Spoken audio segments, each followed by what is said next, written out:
गलत हो गया। देखो, गुड मॉर्निंग क्लास 12th। देखिए, लेसन चल रहा था हम लोगों का जयशंकर प्रसाद जी। जयशंकर प्रसाद हिंदी के छायावादी कवि हैं और इन्होंने लहर से गीत लिखा और श्रद्धा मनु कामायनी से लिया गया था। श्याम कामायनी से श्रद्धा मनु लिया गया है। तो अब यहाँ पे चल रहा है कि कौन हो तुम बसंत के दूत, विरस पतझड़ में अति सकुमार, घन तिमिर में चपला की रेख, तपन में शीतल मंद मंद बयार। देखिए, बहुत इम्पोर्टेंट है, इसको आप अच्छे से पढ़िएगा।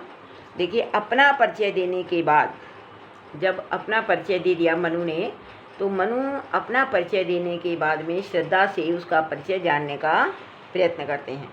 मनु श्रद्धा से प्रश्न करते हैं, क्या सकुमार अंगों वाली तुम कौन हो, कि तुम कौन हो अचानक इस निर्जन स्थान में, कौन हो तुम बसंत के दूत, विरस पतझड़ में अति सकुमार, घन तिमिर में चपला की एक। तो तुम कौन हो अचानक इस निर्जन स्थान में आकर के, अचानक इस निर्जन स्थान में आकर के तुम मेरे इस अभाव युक्त और निराश जीवन में उसी प्रकार से, तुम मेरे इस अभाव युक्त और निराश जीवन में उसी प्रकार से आशा का संदेश दे रही हो। मतलब उसी प्रकार तुमने आशा का संदेश दिया है जिस प्रकार से पतझड़ के समय, पतझड़ आता है, पतझड़ के समय कोयल अपने मीठे स्वर से बसंत के आगमन का संकेत देती है। विरस पतझड़ में अति सकुमार, कौन हो तुम बसंत के दूत, बसंत के दूत बनकर के तुम आई हो। मतलब उनके किसके कहने का कि सकुमार अंगों वाली तुम कौन हो, अचानक इस निर्जन स्थान में आकर तुमने इस अभाव युक्त और मेरे इस निराशा युक्त जीवन में बसंत के आगमन का उसी प्रकार से संदेश दिया है जिस प्रकार से पतझड़ के समय कोयल अपने मीठे स्वर से बसंत के आगमन की सूचना देती है। घन तिमिर में चपला की रेख, घन मीन्स होता है बादल, तिमिर माने होता है अंधकार, चपला मीन्स होता है बिजली, तपन में शीतल मंद बयार, मंद माने धीमे, शीतल माने ठंडा और बयार मीन्स होती है हवा होती है। तो कहते मेरे इस निराशपूर्ण जीवन में तुम आशा की किरण जैसी दिखाई दे रही हो और साथ ही साथ वेदना और व्यथा से तृप्त मेरे जीवन में शीतल और मंद पवन की भांति नवीन चेतना उत्पन्न कर रही हो। देखिए, फिर से देखिएगा कि तुम, वो कहते हैं कि मेरे इस अतिशय निराशपूर्ण जीवन में तुम आशा की किरण बन करके उस प्रकार से दिखाई दे रही हो। आशा की किरण बन करके दिखाई दे रही हो, साथ ही वेदना और व्यथा से, मतलब दुख से भरे हुए, वेदना और दुख से भरे हुए मेरे तृप्त जीवन में शीतल और मंद पवन की भांति नवीन चेतना का संचार कर रही हो। अब इसमें काव्यगत सौंदर्य लिखा जाता है, तो भाषा इसमें आएगी साहित्यिक खड़ी बोली भाषा। शैली कैसी है, शैली प्रतीकात्मक शैली है। अलंकार है इसमें श्लेष, उपमा, और रूपक अलंकार है। रस श्रृंगार रस है। शब्द शक्ति लक्षणा है और गुण है माधुर्य गुण। गुण कौन सा है, माधुर्य गुण। देखिए, काव्यगत सौंदर्य में पहला है साहित्यिक खड़ी बोली भाषा, शैली प्रतीकात्मक शैली है, रस है श्रृंगार, गुण है माधुर्य और अलंकार कौन है, अलंकार अनुप्रास, रूपक और श्लेष अलंकार है। ठीक। लगा कहने आगुंतक व्यक्ति, मिटाता उत्कंठा सा विशेष, दे रहा हो कोकिल सानंद, सुमन का ज्यों मधुमय संदेश। भरा था मन में नव उत्साह, सीख लूँ ललित कला का ज्ञान, इधर रह गंधर्वों के देश, पिता की हूँ मैं प्यारी संतान, पिता की हूँ प्यारी संतान। लगा कहने आगुंतुक व्यक्ति, आगुंतुक मीन्स होता है आया हुआ, आगुंतुक मीन्स क्या होता है आया हुआ। मिटाता उत्कंठा, उत्कंठा मतलब जो जागने की जानने की इच्छा होती है। दे रहा कोकिल सानंद, सानंद मीन्स होता है आनंद के साथ, आनंद के साथ में। तो श्रद्धा के पूछने पर मनु उसे अपना परिचय देते हैं, मनु से लगा कहने आगुंतुक व्यक्ति श्रद्धा के पूछने पर मनु से अपना परिचय पूछते हैं। मनु से अपना परिचय मतलब श्रद्धा पूछती है तो मनु जो है उसको अपना परिचय देते हैं। इससे जीवन के प्रति हताश निराशा उनकी जीवन के प्रति वो इतने हताश हो चुके हैं और उनके जीवन के प्रति इतनी निराशा है उसे व्यक्त होती है। और अपना परिचय देने के पश्चात मनु श्रद्धा के विषय में पूछते हैं, मनु जो है श्रद्धा के विषय में पूछते हैं कि वह कौन है। तो प्रस्तुत पंक्तियों में श्रद्धा मनु के प्रश्नों का उत्तर देती हुई, मनु जो है प्रस्तुत पंक्तियों में श्रद्धा मनु के प्रश्नों का उत्तर देती हुई कहती है, अपना मतलब परिचय दे रही है, अपना परिचय दे रही है। देखिए, लगा कहने आगुंतुक व्यक्ति मिटाता उत्कंठा सा विशेष, दे रहा हो कोयल सानंद सुमन का ज्यों मधुमय संदेश। देखिए, मनु के पूछने पर कुछ देर पहले आगे आने वाला व्यक्ति, मनु के पूछने पर अभी कुछ देर पहले आने वाला व्यक्ति जिसका कि नाम था श्रद्धा। श्रद्धा ने अपने विषय में सब कुछ जानने के लिए विशेष रूप से उत्कंठित जो था मनु की जिज्ञासा शांत करने के लिए अपने मनु की जिज्ञासा शांत की और वो उसकी मधुर वाणी, उसने जिज्ञासा शांत की। तो लिखा है ना, लगा कहने आगुंतुक व्यक्ति मिटाता उत्कंठा विशेष, मतलब थोड़ी देर पहले आया हुआ जो व्यक्ति था, थोड़ी देर पहले आने वाला जो व्यक्ति था जिसका कि नाम था श्रद्धा, और मनु जो था उसका परिचय जो है पूछना चाहता था, उत्कंठा थी उसके मन में कि हम इसका परिचय पूछें। तो परिचय पूछने की उसकी उत्कंठा थी, तो वो उसकी उत्कंठा को शांत करने के लिए वो अपना परिचय दे रही है, परिचय मधुरवाणी में दे रही है। और उसकी वो मधुरवाणी उसे ऐसी प्रतीत हो रही है जैसे दे रहा हो कोकिल सानंद सुमन का जो मधुमय संदेश। मनु को ऐसी प्रतीत हो रही है मानो कोयल आनंद से भर करके फूलों को मधुमय बसंत के आने का संदेश दे रही है। कहते हैं कि जब मनु ने उससे उसका परिचय पूछा, देखिए, मनु ने जब उससे उसका परिचय पूछा तो वो क्या कहती है मतलब उसकी उत्कंठा को शांत करने के लिए जो श्रद्धा जो है अपना परिचय बता रही है, अपना परिचय दे रही है, मतलब उसकी उत्कंठा को शांत करने के लिए। तो वो जो अपना परिचय बता रही है, तो जब उसने अपनी वाणी में बताना प्रारंभ किया तो उसकी वो मधुर और कोमल वाणी मनु को इस प्रकार से प्रतीत हो रही थी जैसे मानो कोयल बसंत में, कोकिल सानंद। कोयल कब बोलती है? बसंत ऋतु में बोलती है।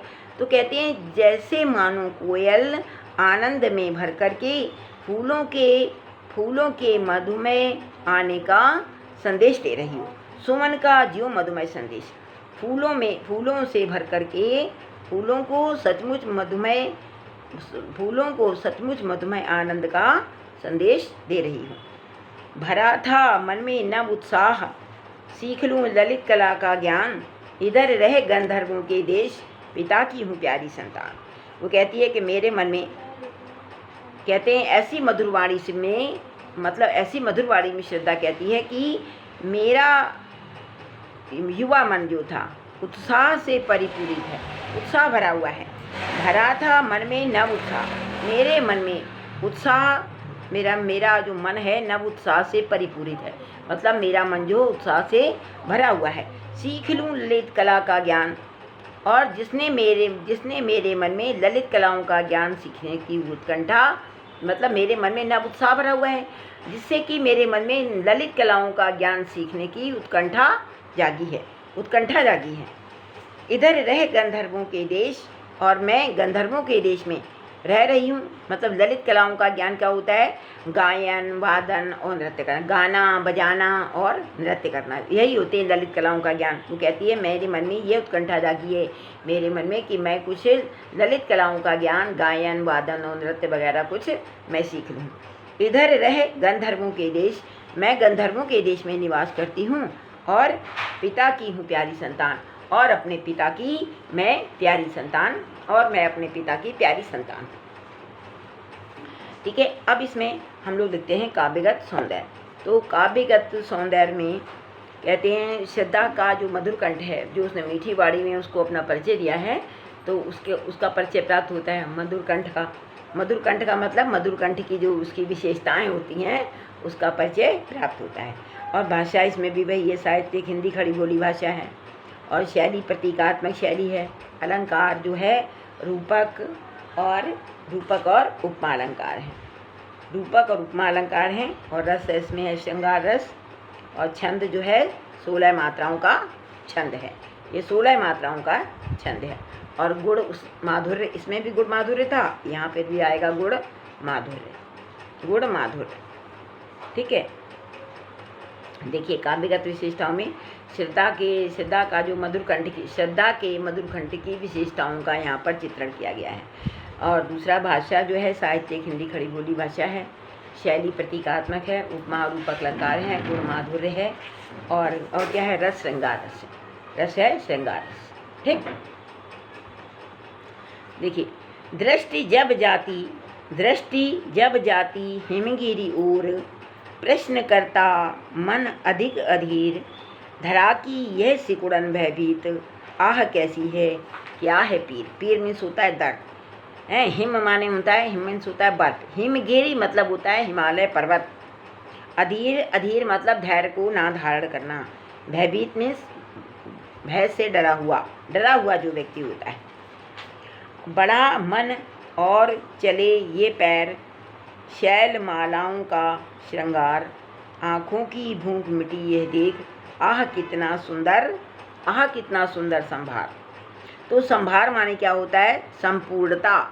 संभार मीन्स होता है संपूर्ति, या लिखेंगे संपूर्णता। शैल मीन्स क्या होता है? शैल मीन्स होता है पहाड़।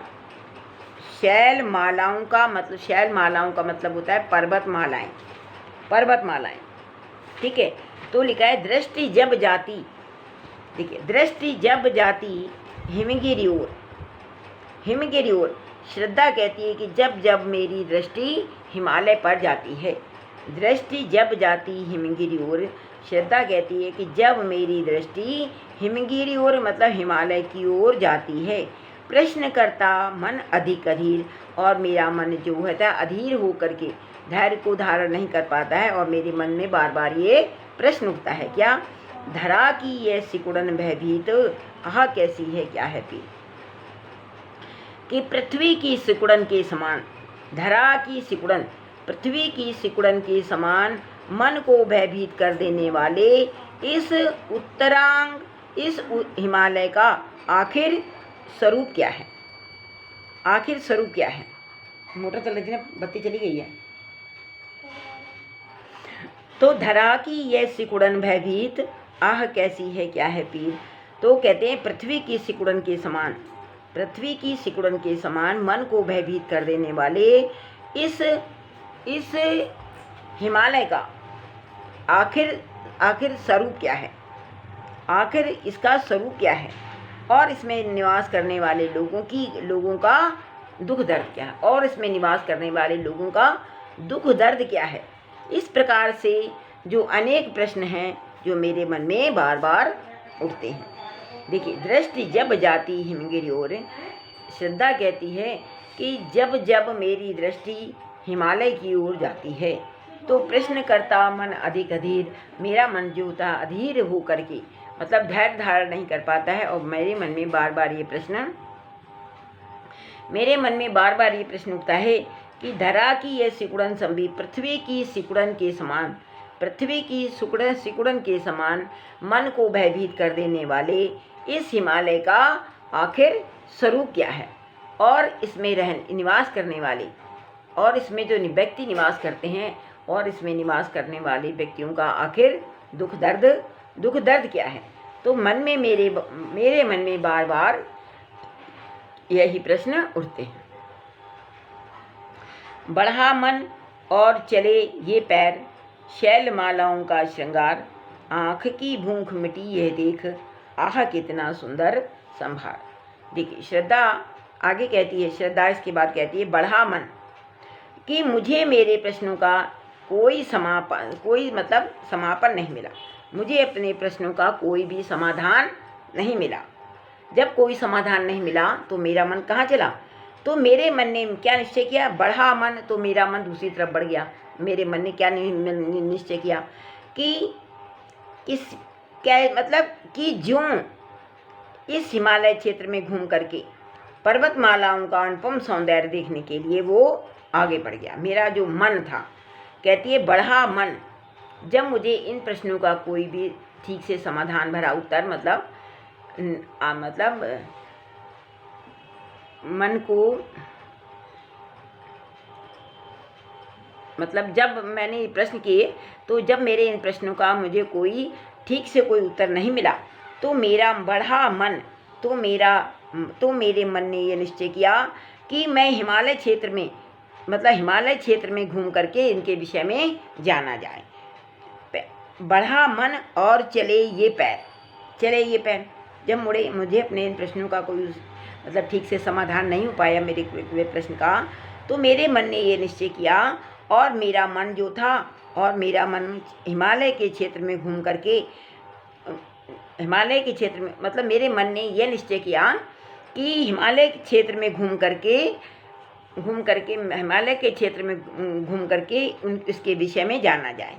शैलमालाओं का श्रृंगार, और मेरे मन में जब वो मेरे पैर आगे बढ़ते गए, तो मेरे मन में उत्साह जो था वो बढ़ता गया, और मेरे पैर स्वयं ही पर्वतमालाओं का सौंदर्य देखने के लिए आगे बढ़ गए।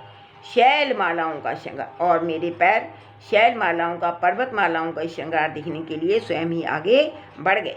आँख की भूख मिटी ये देख, उसको देख करके, कहते हैं हिमालय के सौंदर्य को देख करके, हिमालय का जो अनुपम जो सौंदर्य है, अनुपम सौंदर्य को देख करके मेरी आँखों की भूख मिट गई। आँखों की भूख मिटी ये देख, पर्वतमालाओं का श्रृंगार देख करके, हिमालय का सौंदर्य देख करके मेरी आँखों की भूख मिट गई। आँखों की भूख जो थी वो मिट गई, अर्थात मेरी जो उत्कंठा जो थी मेरे दिल में वो शांत हो गई। आह कितना सुंदर संभार, और कहते आहा कितना अद्भुत है इस हिमालय की सुंदर सौंदर्य संपन्नता। देखिए आह कितना सुंदर है, सांभार मीन्स होता है संपन्नता या संपूर्णता। तो कहता है आँख की भूख मिटी ये देख, उसको देख करके मेरी आँखों की भूख मिट गई। आँखों की भूख मिट गई कितना अनुपम सौंदर्य है देखने की मेरी जो उत्कंठा थी वो शांत हो गई, और मेरे मन से बोला निकला कि आहा कितना अद्भुत है इस हिमालय की सौंदर्य की संपूर्णता। हिमालय की सौंदर्य की संपूर्णता, वास्तव में सौंदर्य की पूर्णता का श्रेष्ठ ये प्रतिमान है। सबसे श्रेष्ठ सुंदरता का, हिमालय की जो श्रेष्ठ सुंदरता है उसका ये सबसे बड़ा प्रतिमान है। कौन?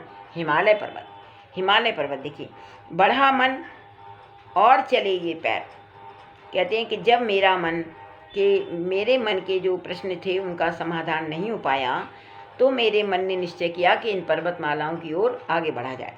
तो बढ़ा मन और मेरे मन ने ये निश्चय किया और चले ये पैर शैलमालाओं का श्रृंगार, पर्वतमालाओं का श्रृंगार देखने के लिए मेरे पैर जो थे आगे की ओर बढ़ गए, और मेरे मन में एक उत्कंठा जाग उठी और पैर आगे बढ़ते चले गए। आँख की भूख मिटी ये देख, पर्वतमालाओं का हिमालय पर्वत का श्रृंगार देख करके मेरी आँखों की भूख जो थी वो मिट गई और मेरे मुँह से निकला, आहा कितना सुंदर यहाँ पर संभार है, या कितना अद्भुत यहाँ के सौंदर्य की संपन्नता है। वास्तव में ये सौंदर्य की श्रेष्ठता का या सौंदर्य की पूर्णता का ये श्रेष्ठ वास्तव में ये सौंदर्य की पूर्णता का श्रेष्ठ प्रतिमान है, सौंदर्य की श्रेष्ठता का प्रतिमान है। ठीक है, अब इसमें हम लोग लिखते हैं काव्यगत सौंदर्य, जिसको हम लोग कहते हैं विशेष, या विशेष लिख देते हैं या काव्यगत सौंदर्य लिखते हैं। कि हिमालय की पीड़ा के मतलब कहते हैं हिमालय के लिए धरती की सिकुड़न का उपमान, हिमालय के लिए धरती की सिकुड़न का उपमान जो है बहुत ही सटीक बन पड़ा है। भाषा जो है साहित्यिक हिंदी खड़ी बोली भाषा है।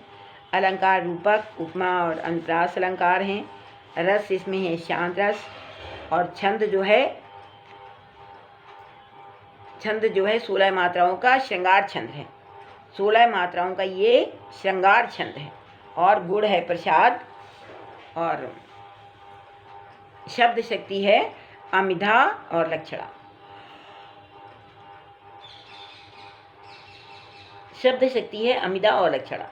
भाषा हिंदी साहित्यिक खड़ी बोली भाषा है ना। भाषा हिंदी साहित्यिक खड़ी बोली भाषा है। और छंद जो है श्रृंगार छंद है, 16 मात्राओं का श्रृंगार छंद है। गुण माधुर्य है। और अलंकार उपमा अनुप्रास रूपक और उपमा अलंकार हैं। और गुण है प्रसाद गुण है। और शब्द शक्ति अमिधा और लक्षणा है। शब्द शक्ति है अमिधा और लक्षणा। ठीक, अब देखिएगा नेक्स्ट।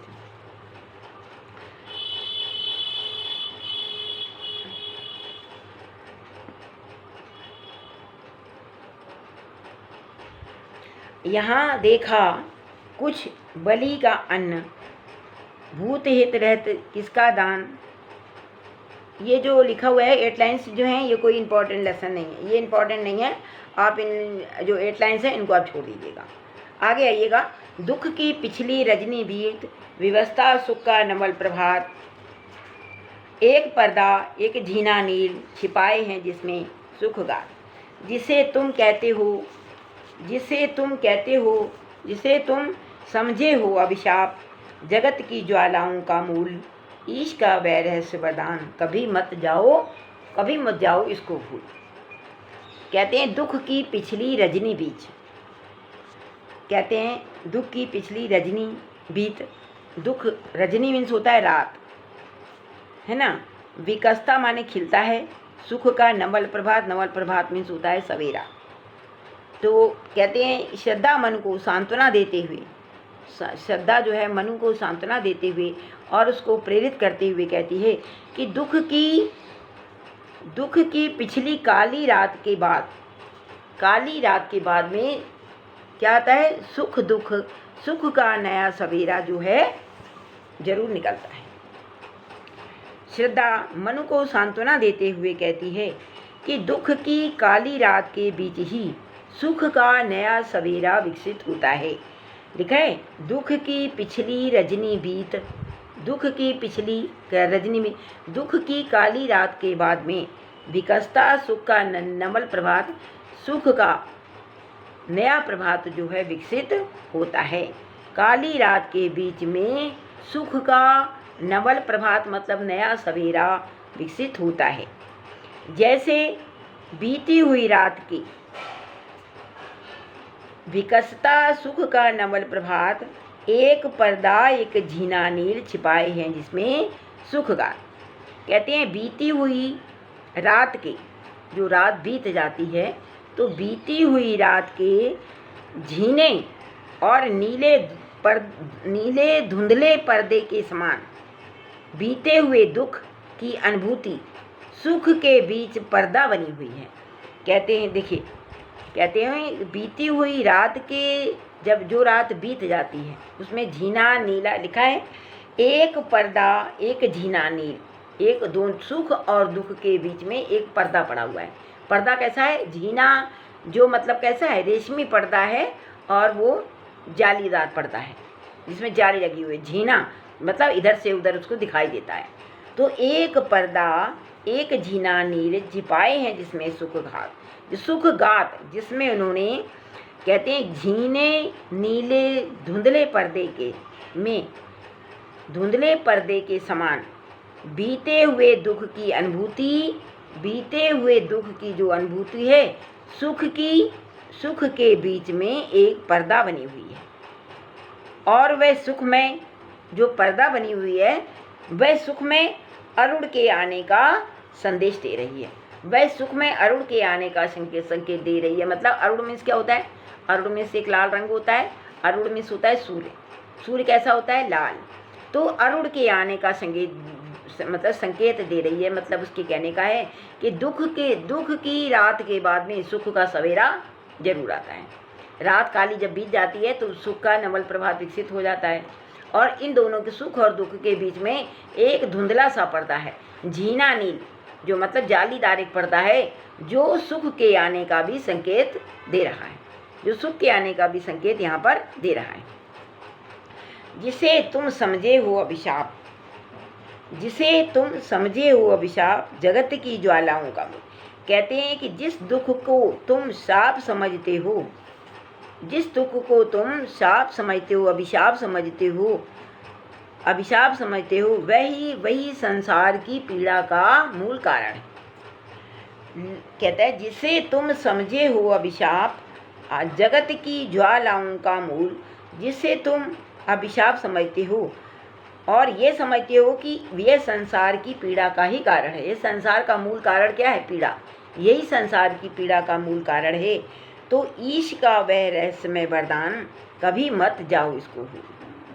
कहते हैं वह ईश्वर, यह ईश्वर का एक रहस्यमयी वरदान है, क्योंकि ये पीड़ा मनुष्य को सुख प्राप्ति के लिए प्रेरित करती है। जब व्यक्ति को दुख मिलता है, जब व्यक्ति को दुख प्राप्त होता है, तो वो क्या करता है? वो सुख के लिए प्रयत्नशील रहता है कि किसी प्रकार से हमारा ये दुख समाप्त हो जाए और हमें सुख की प्राप्ति हो जाए। तो कहते हैं क्योंकि ये जो पीड़ा होती है मनुष्य को सुख प्राप्ति करने के लिए प्रेरित करती है, और इसे तुम कभी भी मत भूल जाना। कभी मत जाओ इसको भूल, इसको तुम कभी भी मत भूल जाना। देखिए, जिसे तुम समझे हो अभिशाप, बिल्कुल सिंपल भाषा में लिखा है। श्रद्धा आगे कहती है कि जिसे तुम अभिशाप समझते हो जगत की ज्वालाओं का मूल, वही सारे संसार की पीड़ा का कारण है। वह संसार की पीड़ा का कारण है। तो जिसे तुम समझे हो अभिशाप जगत की ज्वालाओं का मूल, जिसे तुम अपने जीवन का अभिशाप मानते हो, वह जगत की ज्वालाओं का मूल, वही सारे जगत की पीड़ा का कारण है। ईश का यह रहस्यमय वरदान ईश्वर के द्वारा दिया गया ये एक रहस्यमय वरदान है। ईश्वर के द्वारा दिया गया ये एक रहस्यमय वरदान है, क्योंकि ये पीड़ा जो होती है मनुष्य को सुख प्राप्त करने के लिए प्रेरित करती है। कभी मत जाओ इसको भूल, इसे तुम कभी भी मत भूल जाना। तो इसमें काव्य का सौंदर्य में वही आता है कि भाषा जो है संस्कृत निष्ठ खड़ी बोली भाषा है। शैली प्रबंधात्मक शैली है, और अलंकार उपमा और अनुप्रास अलंकार हैं। जैसे जगत की ज्वालाओं का मूल है ना, तो अनुप्रास अलंकार है और उपमा अलंकार आता है। रस इसमें है शांत, और छंद जो है 16 मात्राओं का श्रृंगार छंद है। गुण प्रसाद है, शब्द शक्ति, आमिधा और व्यंजना शक्ति है। लक्षणा नहीं है इसमें, आमिधा और व्यंजना शक्ति है। आमिधा और इसमें व्यंजना शक्ति है। ठीक है, तो इसमें देखिएगा ये जो लिखा है दुख की पिछली रजनी बीज, ये बहुत इंपॉर्टेंट है, आप इसको जरूर नोट कर लीजिएगा। और कौन हो तुम बसंत के दूत, विरस पतझड़ में अति सकुमार, घन तिमिर में चपला की रेख, तपन में शीतल मंद बयान। तो एक ये हो गया इसमें, और इधर जो है नील परिधान बीच सकुमार, और एक ऊपर से आता है जो गीत में बीती विभावरी जागरी। ठीक है, और इसके बाद में आएगा प्रकृति के जीवन का श्रृंगार करेंगे कभी न बासी फूल, मिलेंगे जाकर अति शीघ्र आह उत्सुक है उनकी धूल। तो ये इसको इम्पॉर्टेंट है। तो ये जो इतना पढ़ाया है इसको आप अपनी कॉपी में पूरा लिख लीजिएगा और जयशंकर प्रसाद की जीवनी नोट कर लीजिएगा। ठीक है बेटा, ओके बाय।